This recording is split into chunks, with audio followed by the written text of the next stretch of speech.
Barcelona tak gelar perayaan jika juara Copa del Rey. Gacor bersama Barcelona, rapinya didaulat jadi ikon La Liga.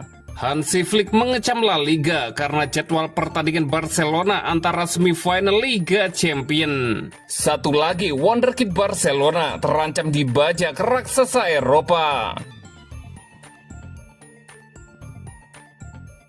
Barcelona tak gelar perayaan jika juara Copa del Rey. Final Copa del Rey kini sudah di depan mata, yang akan berlangsung pada hari Minggu 27 April mendatang di Stadion La Coruña di Sevilla. Barcelona akan bertemu rival abadinya di final, yaitu Real Madrid. Barcelona berhasil mengalahkan Atletico Madrid 1-0 di leg kedua semifinal Copa del Rey. Blaugrana pun ke final dengan agregat 5-4. Barcelona berhasil mempertahankan skor 1-0 sampai laga tuntas. Hal ini membuat pasukan Hansi Flick ke final untuk bertemu Real Madrid. Sementara itu, Real Madrid susah payah maju ke final Copa del Rey. Los Blancos ditahan Real Sociedad 4-4 pada leg kedua semifinal, tetapi lolos dengan agregat 5-4. Jika Barcelona menang, setiap penggemar Barca pasti akan merayakan kemenangan tersebut dengan meriah. Namun pelatih Barcelona, Hansi Flick, bertekad untuk menghindari gangguan atau kelelahan yang tidak perlu. Apalagi pertandingan leg pertama semifinal Liga Champions melawan Inter Milan yang dijadwalkan hanya 4 hari setelah final di Stadion Olympic Luis Campanis. Mengingat hal itu, rencana perjalanan sudah dirampungkan. Flick telah menjelaskan jika Barcelona menang di final, mereka tidak akan ada pesta atau perayaan besar. Paling banter, tim akan berkumpul untuk makan malam bersama di hotel di Sevilla. Usai pertandingan, Inter akan menjadi lawan yang tangguh, kemudian mereka akan fokus total serta menghemat energi. Meskipun Copa del Rey merupakan tujuan bergengsi, tetapi impian untuk mengangkat trofi Liga Champions punya bobot yang lebih besar bagi Barcelona.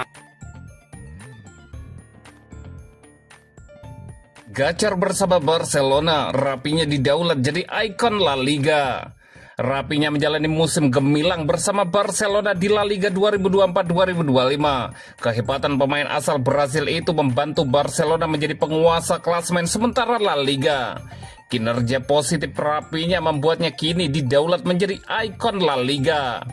Di musim 2024-2025, Rapinya menjelma menjadi pemain yang sangat tajam pada area La Liga. Ex pemain Leeds United itu membuat 13 gol dan memberikan 10 assist. Kehebatan Rapinya juga terjadi di Liga Champions. Rapinya membuat 12 gol dari 12 penampilan di Liga Champions musim ini dengan tambahan 7 assist. Barcelona pun di bawah Rapinya melaju ke babak semifinal dan akan bertemu dengan wakil Italia Inter Milan. Performa ciamik Rapinya membawanya menjadi ikon baru La Liga sepeninggalan Lionel Messi dan Cristiano Ronaldo. Hal ini terlihat dari kampanye yang diluncurkan La Liga bersama sponsornya Bitget, bursa mata uang kripto global terkemuka yang menampilkan Rapinya sebagai bintang utama.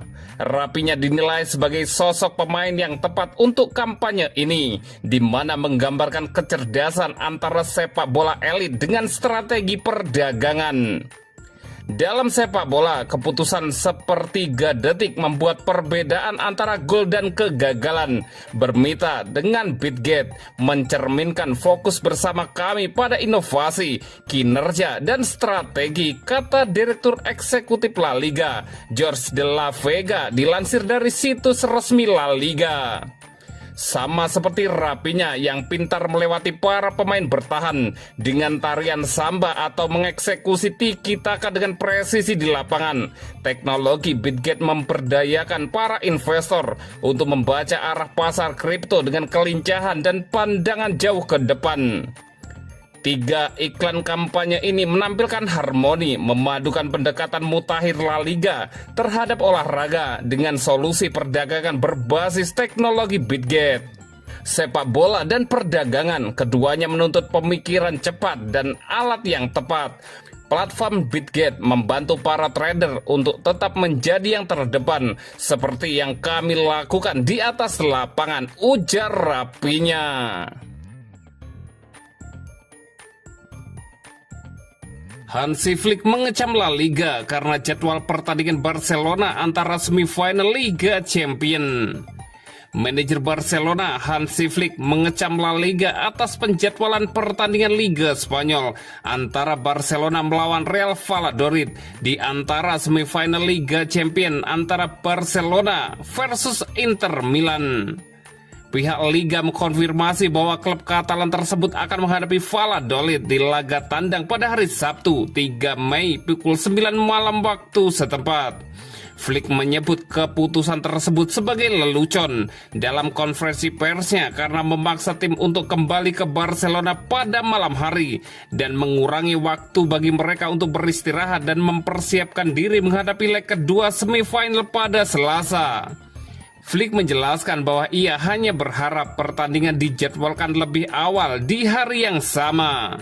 Ia juga kesal karena hal yang sama terjadi minggu lalu ketika Barca menghadapi Leganes di kandang lawan pada hari Sabtu malam menjelang pertandingan ke Dortmund untuk pertandingan leg kedua perempat final Eropa yang juga berlangsung pada hari Selasa. Hal itu terjadi lagi dan orang-orang yang bertanggung jawab atas jadwal tidak mau membicarakannya. Itu bukan alasan, tetapi menurut saya itu seperti lelucon.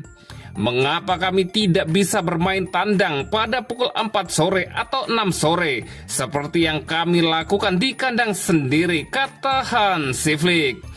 Mereka melakukannya lagi. Itu akan terjadi lagi sebelum pertandingan di Milan. Kami akan tiba sangat terlambat pukul 4 pagi pada hari Minggu. Saya belum pernah melihat ini dimanapun, hanya di Liga Spanyol. Mereka yang bertanggung jawab tidak ingin membicarakannya, tetapi itu tidak baik. Saya tidak punya kata-kata untuk orang yang memutuskan ini. Mereka tidak tahu apa artinya bagi para pemain untuk lebih banyak beristirahat. Akan ada 5 tim di Liga Champions tahun depan. Di negara lain mereka mengurus tim di Liga Champions, tetapi tidak di Spanyol, Hansi Flick melanjutkan. Flick ada benarnya, dan yang perlu dicontoh adalah melihat ke Perancis PSG, seperti yang telah terjadi selama bertahun-tahun sekarang. Tidak harus memainkan pertandingan antara pekan antara 2/4 final, mereka melawan Aston Villa. Liga 1 membuat mereka bermain pada hari Jumat sebelum leg pertama pada hari Selasa berikutnya, dan kemudian pada hari Sabtu sebelum leg kedua pada hari Rabu berikutnya. Itu adalah penjadwalan yang masuk akal, mengutamakan kesehatan pemain dan memberikan waktu dari liga mereka sendiri peluang yang lebih baik untuk tampil maksimal di Eropa, yang pada akhirnya akan menguntungkan liga secara keseluruhan.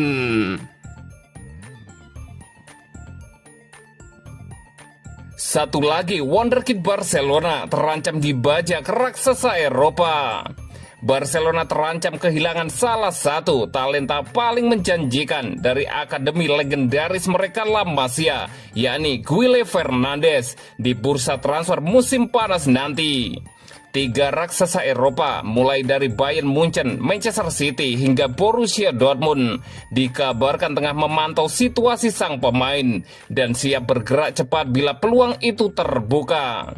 Fernandes menandatangani kontrak profesional pertamanya bersama Barcelona pada tahun 2023 yang mengikat hingga 2027. Ia disebut-sebut sebagai salah satu pemain paling berbakat yang keluar dari La Masia dalam beberapa tahun terakhir.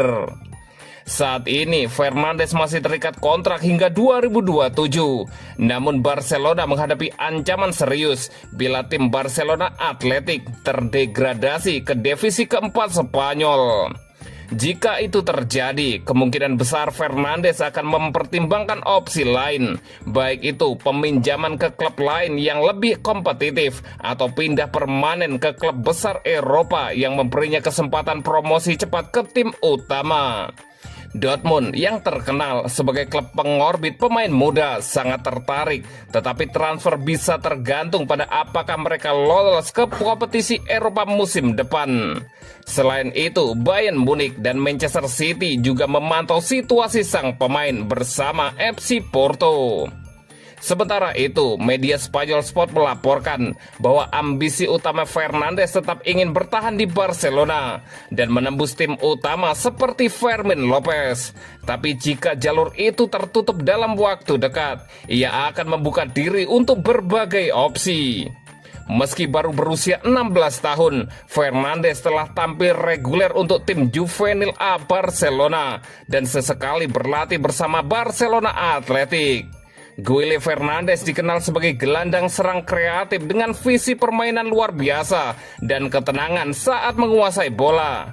Ia sering bermain di belakang striker, namun juga bisa beroperasi di posisi gelandang tengah.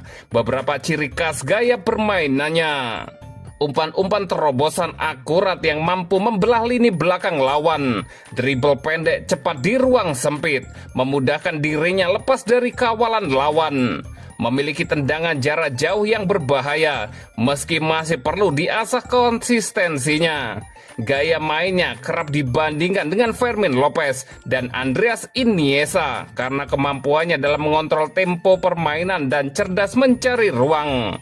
Pelatih Akademi Barcelona menyebut Fernandes sebagai pemain dengan kecerdasan taktik di atas rata-rata anak seusianya, serta punya kemampuan memecah kebuntuan di situasi sulit.